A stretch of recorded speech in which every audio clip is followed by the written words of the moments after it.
ہم ایک دوسرے کے لیے اسپیس پیدا کریں. میں اپنے علماء کو یہ کہتے رہتا ہوں کہ دیکھو آپ تحریک پاکستان اور قیام پاکستان سے لے کر آج تک پوری تاریخ کا مطالعہ کیجئے. تحریک پاکستان کامیاب ہوئی تو معاشرے کے تمام طبقات اس کے ساتھ تھے. ہمارے تمام علماء مشائخ اس کی پشت پر تھے. پھر پاکستان بننے کے بعد 53 میں تحریک ختم نبوت شروع ہوئی تو تمام مکاتب فکر کے علماء ایک پلیٹ فارم پر تھے. پھر 1973 کا آئین بنا اور اس میں اسلامی دفعات شامل ہوئیں تو پارلیمنٹ میں جو تمام مکاتب فکر کے علماء تھے وہ ایک ساتھ تھے. پھر 1974 میں جو عقیدہ ختم نبوت کو آئینی تحفظ ملا دوسری آئینی ترمیم کے ذریعے تو اس میں بھی تمام مکاتب فکر کے علماء ساتھ تھے. لہذا ہمیں دینی مسلمات پر یا ملک کے عظیم تر مفاد کے لیے دین کے عظیم تر مفاد کے لیے ایسے مواقع آتے ہیں کہ ہمیں ایک پلیٹ فارم پہ کھڑا ہونا پڑتا ہے. ٹھیک ہے. اچھا ایک پلیٹ فارم پہ کھڑا ہونا پڑتا ہے تو ایک پلیٹ فارم پہ آنے کے لیے جیسے یعنی محرم کا مہینہ رمضان یعنی شہادت حضرت علی کرم اللہ وجہہ تو یہاں یہ مجلسیں ہیں یہ جو پروگرامز ہیں محفلیں ہیں یہاں سنی شیعہ دونوں ایک ساتھ یعنی ایک پلیٹ فارم پہ کیوں نظر نہیں آتے؟ میں کہتا ہوں یہ تو آئیڈیل باتیں ہمارے لوگ کہتے رہتے ہیں. سب اپنی اپنی جگہ کریں. ہمارے ہاں بھی محرم الحرام کی مجالس بھی ہوتی ہیں. میلاد النبی کی مجالس بھی ہوتی ہیں. ہمارے ہاں بھی امام علی مقام کا یوم بھی منایا جاتا ہے. مولا کائنات کا یوم بھی منایا جاتا ہے. لیکن ہم کسی پر کوئی طنز تاریض نہیں کرتے. وہ اپنی جگہ کریں لیکن اس طنز کو تاریض کو اس کو چھوڑ دیں اور اس کے لیے اپنے کلاس روم کو استعمال کریں.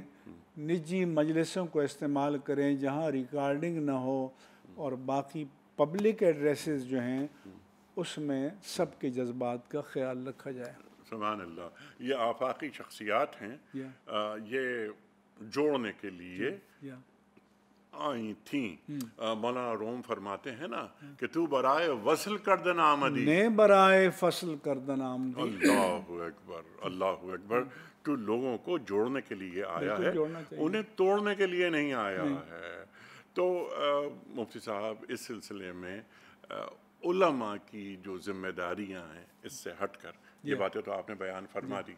ابھی علماء کی ذمہ داریاں بعض علماء اسٹیج سے وہ باتیں کہہ دیتے ہیں جو صرف علماء کے مابین ہونی چاہیے. اگر ہمارے ہاں قانون کی عملداری ہو اور اگر کوئی ریڈ لائن کو کراس کرتا ہے اس کے خلاف واقعی ایکشن لیا جائے تو پھر یہ چیزیں ختم ہو جائیں گی. اچھا قانون کی عملداری نا یہ یقیناً آپ کی بات بالکل درست ہے لیکن اس سے قبل اگر کوئی شخص یعنی ایک عالم دین میں ابھی عرض کر رہا تھا کہ وہ کہاں بیٹھا ہے وہ منبر رسول کریم صلی اللہ علیہ وآلہ وسلم پہ بیٹھا ہے تو وہ ایسی بات کیوں کہے کہ قانون حرکت میں آئے؟ کیا ایک سینسر بورڈ میرے اندر نہیں بیٹھا کہ مجھے کون سی بات کہنی ہے اور اس سے زیادہ ضروری یہ بات ہے کہ کون سی بات نہیں کہنی. میں یہ عرض کر رہا تھا مفتی صاحب کہ علماء کی جو علمی سطح ہے بلند ہوتی ہے. یہ جو آڈینس بیٹھی ہے سامنے کوئی 2000 4000 ان کے سامنے وہ کلم الناس علی قدر عقولہم. بالکل انیق احمد صاحب یہ جو آپ بیان کر رہے ہیں یہ تو مثالی صورتحال ہے اور ایسا ہی ہونا چاہیے. لیکن تاریخ کے کسی دور میں معاشرے کے تمام نفوس یا ایک کسی طبقے کے تمام نفوس 100% صالح نہیں ہو سکتے، ٹھیک ہے، منفی عناصر موجود ہوتے ہیں۔ یہی وجہ ہے کہ قرآن مجید میں بھی اور دین میں بھی حدود و تعزیرات کا شعبہ ہے۔ یہی وجہ ہے کہ دنیا کے تمام متمدن اور مہذب ممالک اور معاشروں میں قوانین موجود ہیں۔ تو تمام تر مثالی صورتحال کے لیے اسٹرگل، تگ و دو، مساعی کرتے رہنا چاہیے، لیکن اس کے باوجود اگر کوئی سرخ لائن کو عبور کرے تو اس کے لیے قانون بھی کھڑا ہونا چاہیے، حرکت میں آنا چاہیے۔ مفتی صاحب، 80 سے پہلے کا کراچی جی کیسے واپس لایا جا سکتا ہے؟ 80 سے پہلے کا کراچی تو میرا خیال ہے کہ اس کے 82 کے بعد، 90 کے بعد اور 21ویں صدی میں جو نسل پیدا ہوئی ہے انہیں تو اس کا اندازہ ہی نہیں ہے۔ یہاں جی ہاں، کوئی لسانی عصبیت نہیں تھی، کوئی اور طرح کی عصبیت نہیں تھی۔ میں اپنے نوجوانوں سے کہتا ہوں کہ کراچی والوں کا کہ 2 ہی مطالبات ہوتے تھے کہ میرٹ ہونا چاہیے، کوٹا سسٹم نہیں ہونا چاہیے، ٹھیک یعنی سب کو مساوی مواقع ملنے چاہیے۔ ٹھیک۔ تو آج اور کیا وہی مطالبات آج تک زندہ نہیں ہیں؟ آپ حل تو نہیں ہوئے۔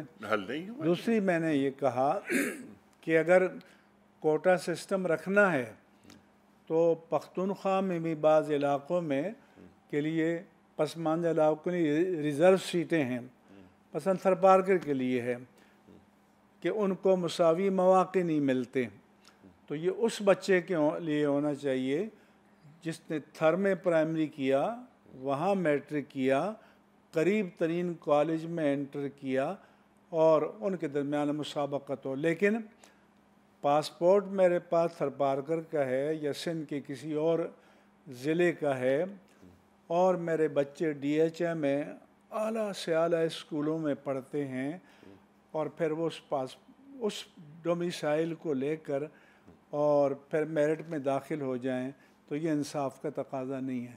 جو کراچی میں، حیدرآباد میں اعلیٰ اداروں میں پڑھتے ہیں ان کو اوپن میرٹ میں جانا چاہیے۔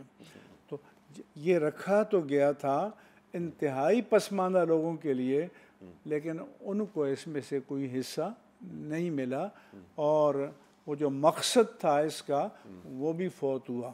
دوسرا یہ ہے کہ ہمارے دوست جو کراچی میں آئے انہوں نے اور تو جو کچھ کیا، تعلیم کو بہت نقصان پہنچایا، اور کراچی میرٹ میں ٹاپ پر تھا۔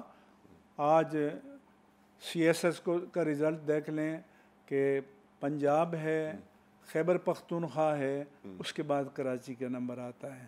جی ہاں، تو مجھے اس پر افسوس ہوتا ہے۔ اور پھر کراچی کے نوجوانوں کی ترجیحات میں سی ایس ایس رہا بھی نہیں، یہ ایک آگے کا مسئلہ ہے۔ لیکن جو میں بات عرض کرنے کی کوشش کر رہا تھا کہ 80 سے پہلے کا کراچی یعنی تہذیبی طور پر یعنی کیا ایک محبت، یگانگت، اپنائیت، تہذیب نظر آتی رہی، پھر اس میں زوال آتا چلا گیا، اور اس وقت تو ہم لگتا ہے کہ زوال یافتہ نہیں، زوال آمادہ ہو گئے ہیں۔ یعنی وہ جو حس ہی اب ختم ہوتی جا رہی ہے۔ اس میں جو ہم نے، کیونکہ آپ ظاہر ایک ممتاز عالم دین ہیں تو آپ سے ہم یہ بہت سی باتیں ہم نے جانی آج۔ آخری سوال ہے آج کے پروگرام کا آپ کی خدمت میں۔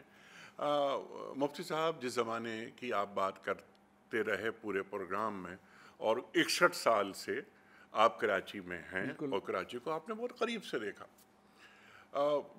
جس زمانے میں یہ ذاکرین اور جو خطبہ آتے تھے یہاں اور تقریریں ہوتی تھیں، یہ محفلیں ہوتی تھیں، تو وہ مقامی افراد مجلس میں پڑھتے تھے، لیکن پھر ایسا ہوا کہ غیر مقامی افراد نے آنا شروع کر دیا۔ بالکل آنا شروع کر دیے، بیرون ملک سے آ گئے، انہوں نے ایک سیزن گزارنا ہے، انہوں نے یہاں رہنا نہیں ہے، لیکن یہاں اگر نفرتوں کے بیج بو کر چلے جائیں تو اس کا پھل تو پھر کراچی والے کاٹیں گے. تو اس لیے یہاں کے علماء فرنٹ پہ آئیں، میدان پہ آئیں، اپنے شہر کی ضرورتوں اور تقاضوں کو سمجھیں اور کراچی کے مزاج کو سمجھتے ہیں. کو سمجھیں. ہاں تو وہ مقامی علماء ہی بات کریں. ایک غیر مقامی آدمی آتا ہے اور وہ آدمی آ کے بات کر کے چلا جاتا ہے، وہ تو چلا گیا. مسائل تو ہمیں بھگتنے ہیں، یہاں بھگتنے. تو اس لیے میں کہتا ہوں کہ شکوے ظلمت شب سے تو کہیں بہتر تھا اپنے حصے کا کوئی چراغ اپنے حصے کی کوئی شمع جلاتے جاتے. تو شروعات تو کر دینی چاہیے ہمیں. جی جی بالکل، اور اپنے حصے کا کام کرنا چاہیے. لیکن جسے ہم نے حکمت عطا کی فقد اوتیا خیرن کثیرا، اسے ہم نے خیر کثیر.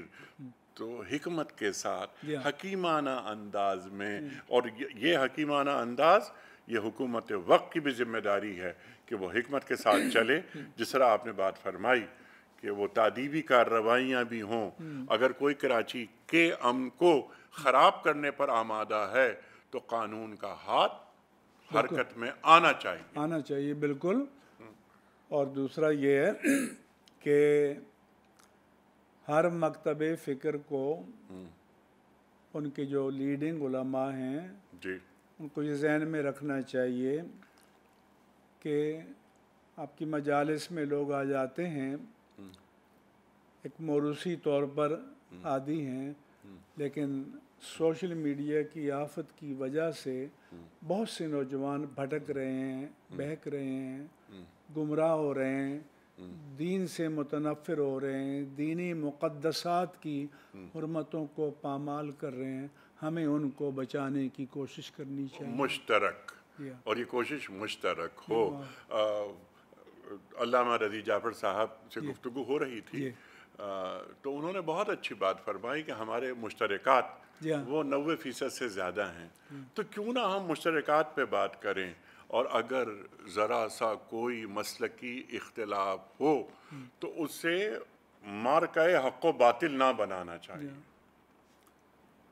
دیکھیں کتابوں میں چیزیں تھیں لیکن کوئی مسئلہ تھا نہیں تھا. مسئلہ تب تھا کہ آپ اس کو بازار میں لے آئیں. جی وہی کہ علماء کی باتیں علماء میں رہنی چاہیے، پبلک کنزمپشن کے لیے نہیں ہوتی. لیکن معاف کیجیے گا ذرا سخت جملہ ہے، لفافہ ذہن میں رہے تو پھر پبلک کنزمپشن کی باتیں سامنے آ جاتی ہیں. وہی جو میں نے کہا نا کہ دین مشن کی بجائے معاش بن جائے تو بس یہ تباہی تو آتی ہے. معاش نہیں بننا چاہیے بلکہ نگاہ معاد بننا پر چاہیے. ہو.